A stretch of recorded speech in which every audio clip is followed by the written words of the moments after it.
आपको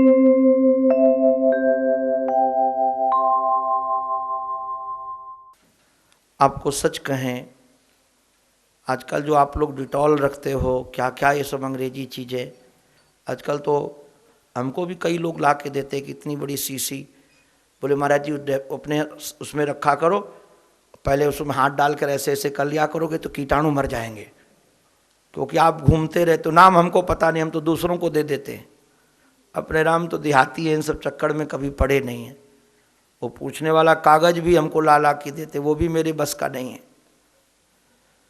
तो आप जरा विचार कीजिए, अगर आपके यहाँ गाय हो, गोमूत्र हो, गोमूत्र में बहुत सामर्थ्य है, इतना सामर्थ्य है।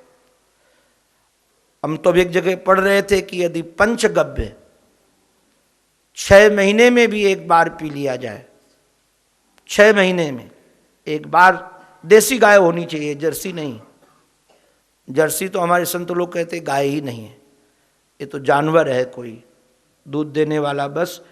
और वर्ण संकरी अब बताएंगे तो आप लोग भागोगे, अब हम तो कहाँ भाग कर जाएं। ये हमारा सुअर से बनी हुई है, इसकी आवाज भी अलग रहती है।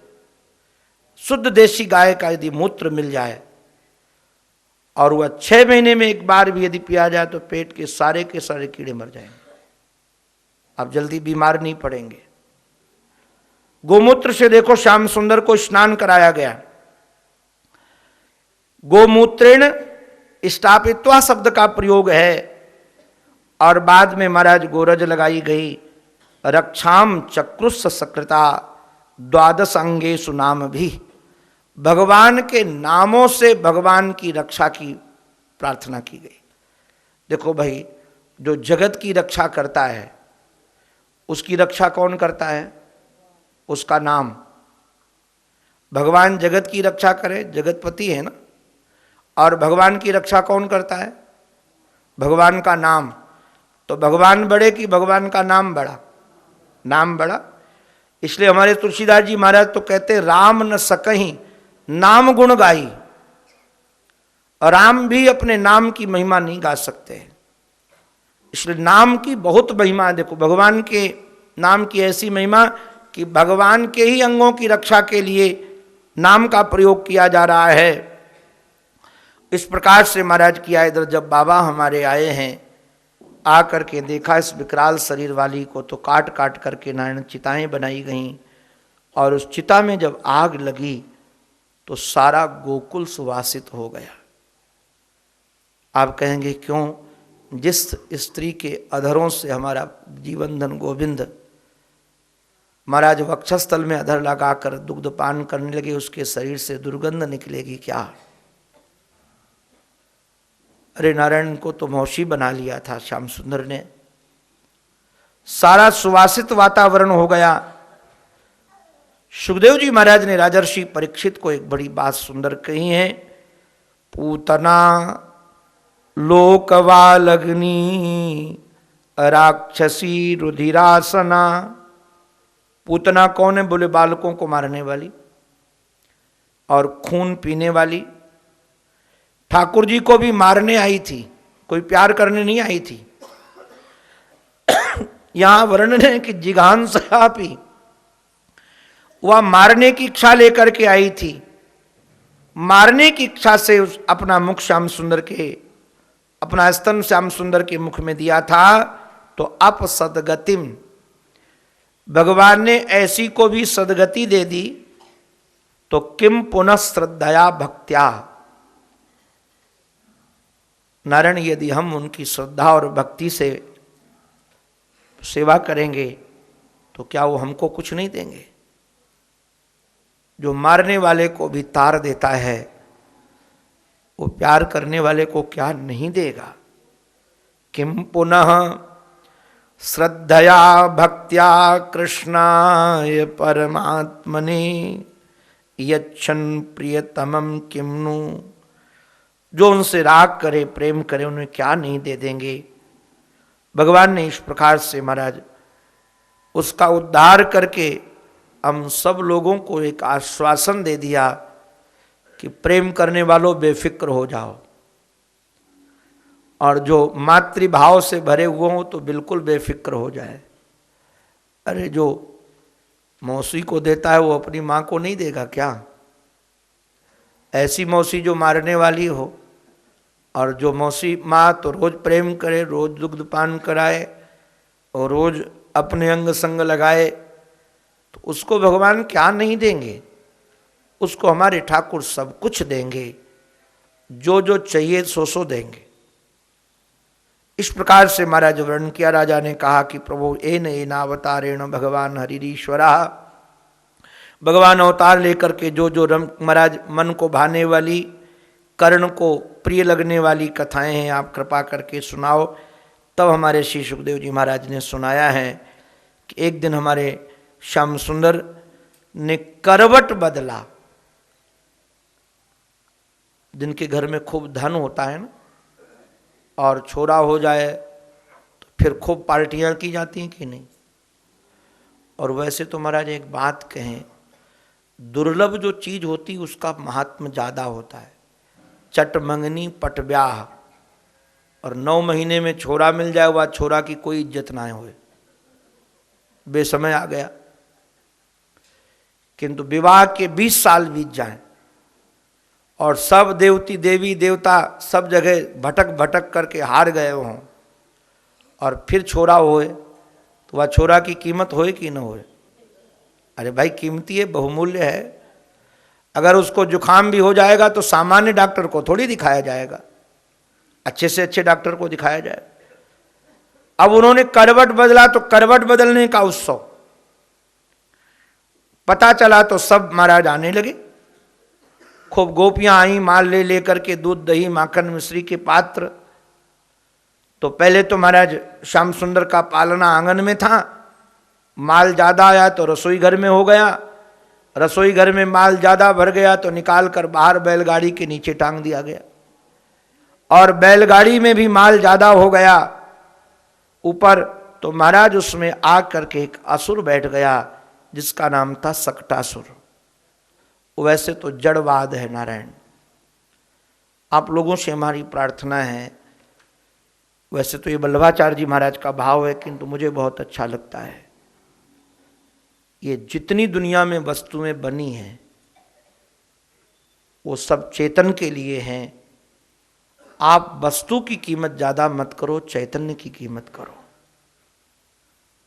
और हम लोग इतने जड़ खोपड़ी वाले हो जाते हैं कि चैतन्य का तो महत्व ही नहीं है, जड़ इतना खोपड़ी में भर गया है कि महाराज उसी के लिए सब कुछ करते चले जा रहे हैं। याद रखिएगा, हमारी चित्त वृत्ति में चैतन्य का महत्व हो, जड़ का नहीं, चैतन्य का महत्व होना चाहिए। ठाकुर जी ने इस लीला के माध्यम से बात दर्शाई है कि चैतन्य के ऊपर भी जड़ लाद दिया, और उस असुर में आकर बैठ गया। वो तो सोचता था इस चैतन्य को डुबो करके दबाकर मार देंगे, किंतु लाला ने हमारे ऐसे चरण का प्रहार किया कि बैलगाड़ी चक्कर खाती हुई दूर गिरी। सारे पात्र जो उसके रखे थे, कंस का भेजा हुआ अनुचर, सब उसके ऊपर गिरे। गिरते ही वो नारायण उसके प्राण निकल गए। आवाज हुई तो लोग दौड़ करके आए, तो देखा क्या कि बैलगाड़ी टूट गई है। श्याम सुंदर पालने में पैर चला चला कर किलकारियां मारकर खेल रहे हैं, उनको कोई डर नहीं, कोई भय नहीं। बालकों ने कहा इसी छोरा ने पलटा है। अब घर वाले कैसे मान जाएं कि 2 बिलात को छोरा, और या के चरणन में इतनों कहां से बल आए गए हो कि या ने बैलगाड़ी पलट दी। बालकन की बात पर काहू ने विश्वास ही ना किया। लगा कि कोई देवी देवता ने कृपा की होगी। लाला को उठाकर सोचने लगे कि देखो आज ब्राह्मण की कृपा से बच गए मेरो छोरा, निया के ऊपर ही गिर जाता तो निश्चित रूप से अमंगल हो जाता। ब्राह्मणों को खूब महाराज दक्षिणा मिलती है। लाला की एक बात तो है, ब्राह्मणों को खूब माल दिलाते हैं और खूब उनका सम्मान होता है। ऐसे एक दिन यशोदा मैया अपने लाला को महाराज उछाल रही थी। आरोह मारूढ़म लालयंती सुतम सती। बच्चों को ऐसे उछलना अच्छा लगता है। बच्चे रो रहे हो, उछालना प्रारंभ करो तो हंसने लगते हैं। तो मैया उछाल रही थी और उछालते उछालते थक गई, तो सन कन्हैया ने भी वजन बढ़ा दिया। गरिमाणम सिरोर स्मारा सिसोर रोढ़ुम नसेहे गिरिकूटवत। उनको लगा इतना वजन हो गया, सोचने कि कहीं मेरी नजर न लग जाए या छोरा को, इसलिए भूमौ निधाय स्मारा स्तम गोपी विस्मिता भार पीड़िता। उसको लगा इस गोपी को, करे लाला का इतना जल्दी वजन इतना कैसे बढ़ गया कि मैं ही उठा नहीं पा रही हूं। फिर रख दिया, और रख कर के महाराज आपको बताएं कैसे कोई ऐसी घटना होती है तो माताओं को लगता है कहीं मेरी नज़र न लग जाए, कहीं मेरे छोरा को मेरी नज़र न लग जाए। उठा करके महाराज नीचे रख दिया, और जो नीचे रख करके काम करने लगी, तब तक कन्हैया ने संकल्प किया तो योग माया आई और मथुरा से एक असुर को पकड़ कर ले आई कि चल मेरे प्रीतम को घूमने का मन हो रहा है, उछलने को मन हो रहा है। वो आ गया। दैत्यो नामना तृणावर्तः कंस भृत्य प्रणोदिता। ये कंस का भृत्य है, सेवक है, आया तो रजसा तमसा व्रता। वो जो आप लोग गांव में जो रहे हैं, अभी हमारे गांव से जोधपुर जो आए उधर से, वो गर्मी के समय जब खूब हवा चलती तो क्या भतूलियो बोलते हो? भतूड़ियो, भतूड़ियो सही बोले कि नहीं? नहीं, सुधार लेना आप लोग। अलग अलग जगह कहीं भतूड़िया कहीं कुछ, तो जैसे आता ना घूमते घूमते चक्र पूरा धूल लेकर के। उत्तर भारत में तो इसको महाराज डड़ूड़ बोलते हैं, कानपुर की तरफ इधर डड़ूड़ आ गया।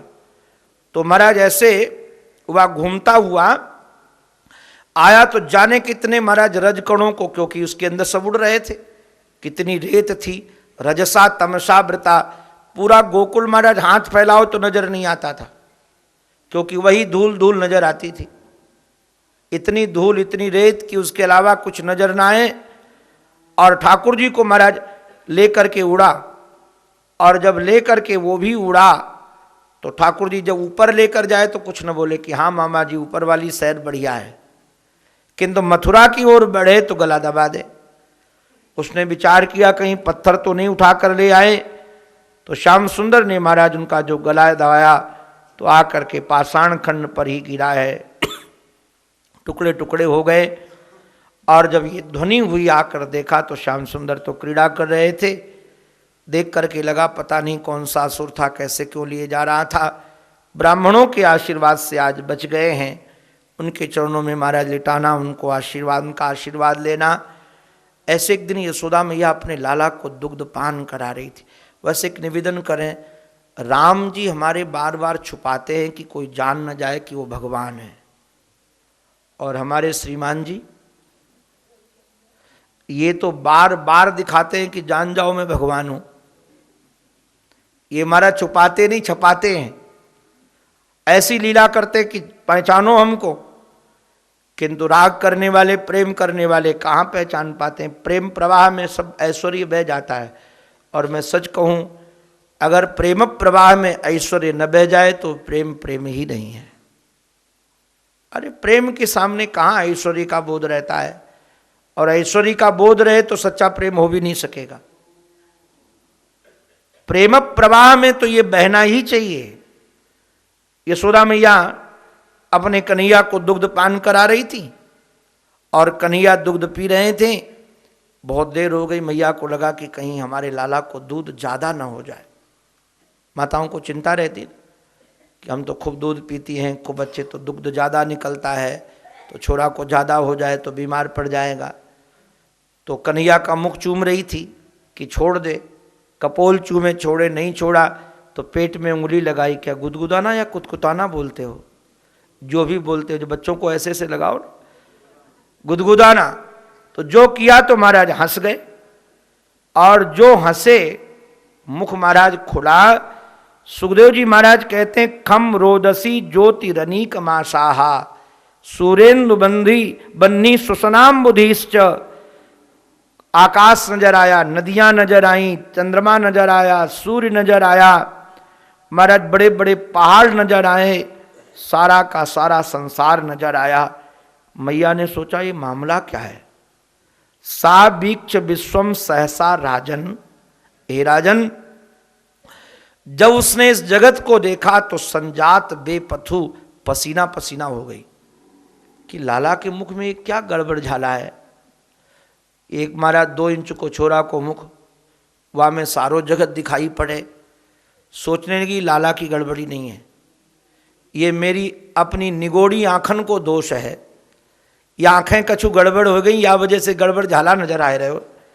तो महाराज तुरंत आंखें बंद कर ली। आहा, सुखदेव जी महाराज वर्ण करते हैं, सम्मील्य मृग सावाक्षी। हमारी मैया मृग नैनी है। अगर हमारी मैया मृग नैनी न होती तो कन्हैया कैसे इतना सुंदर पैदा होता भाई। मैया बाप सुंदर होए तभी तो कन्हैया छोरा सुंदर होए। बड़े बड़े नेत्र इनको मैया से मिले हैं। ये मैया जैसे या कन्हैया के नेत्र हैं। तो मृगनयनी मैया, मृगनयनी कहने का अभिप्राय है सर्वांग सुंदरी। हमारे यहाँ शास्त्र का नियम है कि जैसे किसी कहा कि ये मुख इनका चंद्रमा के समान था, सर्वांग सुंदर है। तो मृगनयनी जो महाराज सर्वांग सुंदरी जो मैया हैं, विस्मित होकर के उन्होंने नेत्र बंद कर लिए। और जो नेत्र बंद कर लिए तो कन्हैया ने भी अपना मुख बंद कर लिया। तो बाद में सोचने की निश्चित रूप से हमारी निगोड़ी आंखों का ही दोष था। और इधर हमारे श्री वसुदेव जी महाराज को बड़ी चिंता थी। वसुदेव जी महाराज को लगता था कि हमारे 2 छोरा गोकुल में हैं और समय बीतने पर संस्कार होगा। देखो भाई, हर चीज समय पर सुशोभित होती है। सबका नियम है कि कितने दिन कितने समय पर दात कर्म संस्कार हो, कितने दिन बीत जाने पर नामकरण संस्कार हो, फिर दुजाती हैं तो कैसे कैसे कर्ण भेदन कब हो, ये सब नियम है। यज्ञोपवीत संस्कार कब हो, सबकी एक अवस्था है। तो गर्गाचार्य जी महाराज के पास श्री वसुदेव जी महाराज गए और प्रणाम करके कहा कि बाबा आप जाओ ना गोकुल की ओर, वहाँ जाकर के मेरे छोरा को नामकरण संस्कार कराओ, अच्छा रहेगा। और जब महाराज ये कहा तो तुरंत हमारे गर्गाचार्य जी महाराज निकल करके गए। और जब गर्गाचार्य जी वहाँ पहुँचे तो हमारे बाबा ने बड़ा स्वागत किया। इतना स्वागत किया, इनकी बड़ी सुंदर स्तुति की है। कहा कि आप साथ प्रणीतम भवतायेन पुमान वेद परावरम, आप ज्योतिष शास्त्र के प्रणेता हो। गर्गाचार्य जी महाराज की भी ज्योतिष की विधा है। आपने करुणा की है, त्वम ही ब्रह्म विदाम श्रेष्ठ संस्कारान कर्तुमर्हसि। आप ब्रह्मविद हैं, आप हमारे छोरा को संस्कार कर दो। और इस समय आप आ गए हैं तो बच्चों के संस्कार हो जाएंगे। मानो कहा कि आपके आचार्य तो सांडली महात्मा है, मैं तो हूं नहीं। तो सांडिल्य महात्मा को बुलाओ। बोले नहीं, आप जन्मना ब्राह्मण, महाराज जन्मना ब्राह्मणों गुरु, आप ब्राह्मण हैं तो हमारे गुरु हैं। गर्गाचार्य जी ने कहा कि देखो भाई, आपका आग्रह है। वैसे तो गर्गाचार्य जी भी महाराज चाहते होंगे कि कम से कम नामकरण करने का सौभाग्य हमको तो मिले, किंतु उसके बाद भी बात रख दी। उन्होंने कहा कि एक बात आपसे कह रहे हैं कि आप मेरे से नामकरण मत कराओ। क्यों न कराएं? बोले कंस पाप मति, कंस की मति पाप में लगी है और पापी व्यक्ति को शंका बहुत होती है। शास्त्र में वर्णन है कि पापी सर्वत्र शंका करता है, सर्वत्र शंका करता है। आपको हमको ज्यादा शंका होने लगे ना किसी पर, तो जान जाना हमारे चित्त में पाप बढ़ गया है। पाप बढ़ता है तो हमको जल्दी किसी पर विश्वास नहीं होता। पाप बढ़ता है तो कोई अगर बात भी करता है तो शंका होने लगती है, कहीं मेरे बारे में तो नहीं कर रहा है, कहीं मेरी चर्चा तो नहीं कर रहा है, बेचारा चाहे भगवान की चर्चा कर रहा हो। तो कहा कंस ऐसा व्यक्ति है जिसकी पाप में मति है। और आपकी मित्रता वसुदेव जी महाराज से है, आनक दुंदुभि से है।